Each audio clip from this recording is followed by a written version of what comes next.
বিসমিল্লাহির রহমানির রহিম। ফাহিম এগ্রোতে এইমাত্র আমার একটা হলস্টিন ফ্রিজিয়ান কালো গাভী এইমাত্র বাচ্চা দিয়েছে।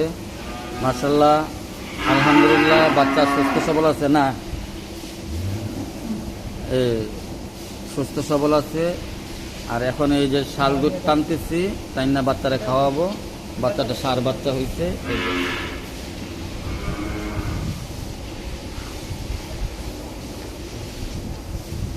এই যে মাশাআল্লাহ, হ্যাঁ 13 বান ঠিক আছে ইনশাল্লাহ। 13 বানের সব ক্লিয়ার দুধ আছে।